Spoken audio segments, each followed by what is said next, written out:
Hi, I'm State Rep Julie Alexander, and welcome to Grown in Michigan. You're probably wondering what I'm doing being all suited up like this.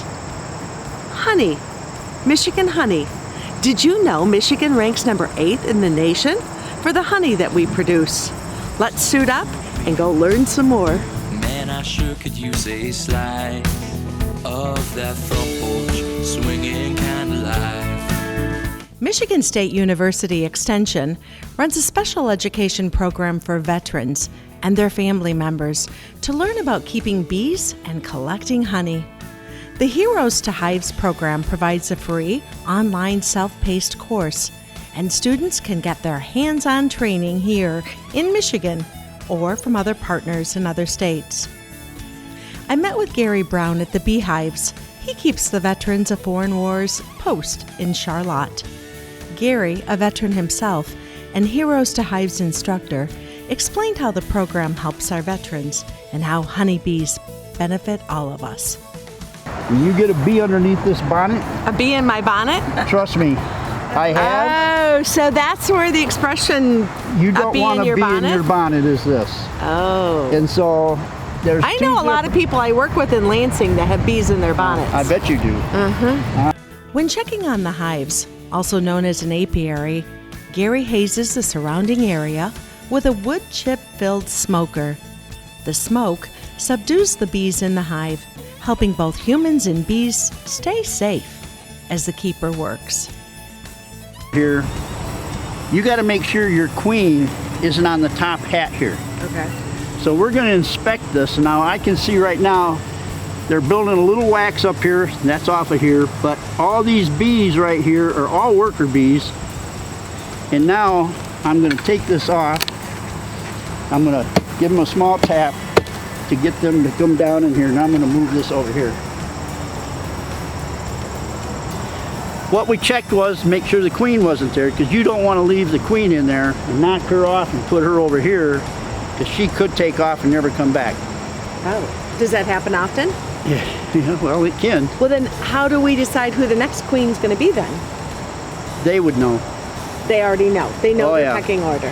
If she's missing, her pheromone is not in this hive, within a couple of hours or even shortly after I take her out, I could put her in a queen cage and give her to you. Right? You now have her pheromone on you. They would swarm to you and cover you completely with bees. You know, we've heard of people like they talk to animals, they talk to dogs. You definitely are in tune with bees.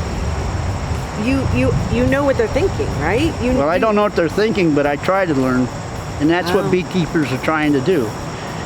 We will never know, for as many years as you can do this, we think we know what bees are doing. We think we know what they want and what they don't want.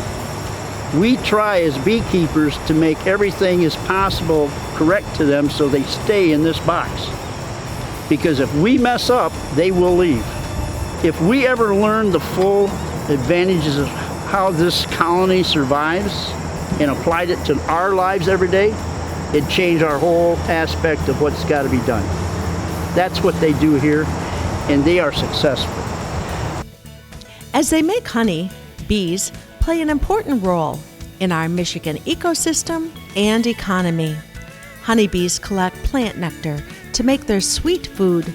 In the process, pollen sticks to the bees, which spread it from plant to plant.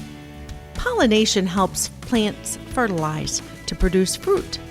Bees help pollinate both plants in the wild and crops grown by farmers.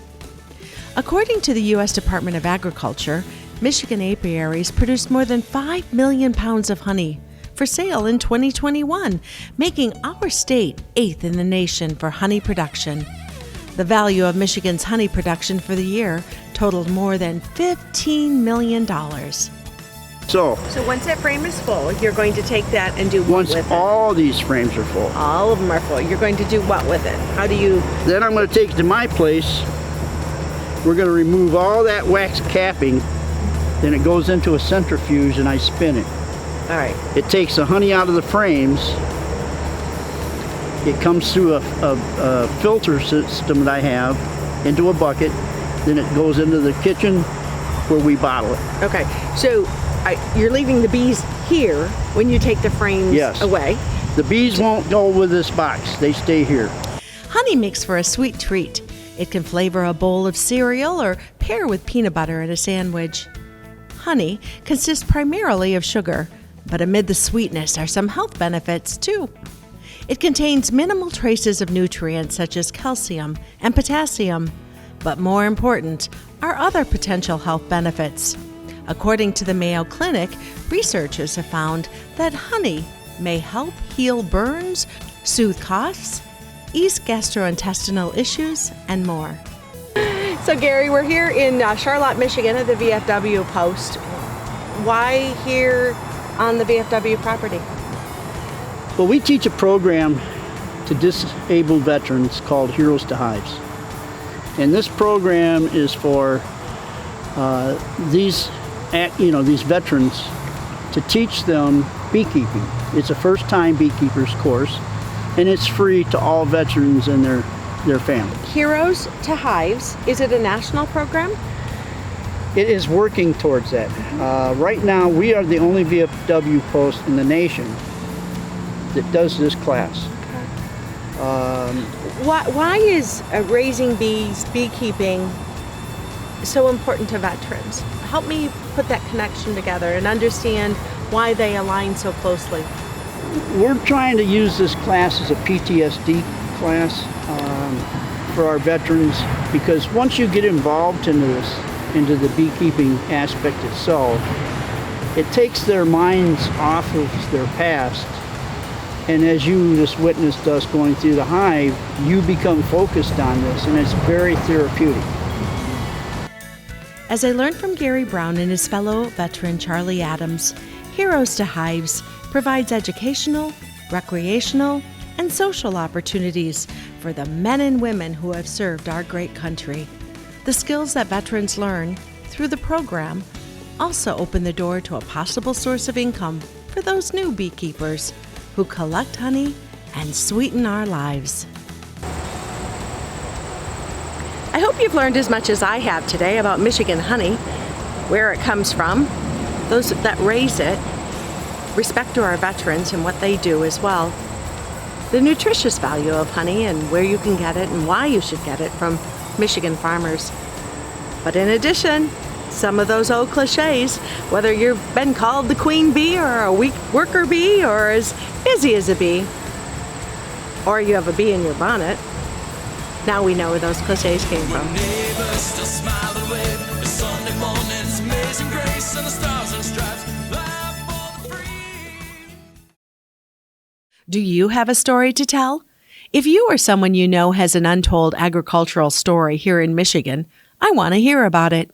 You can reach out to me at juliealexander@house.mi.gov.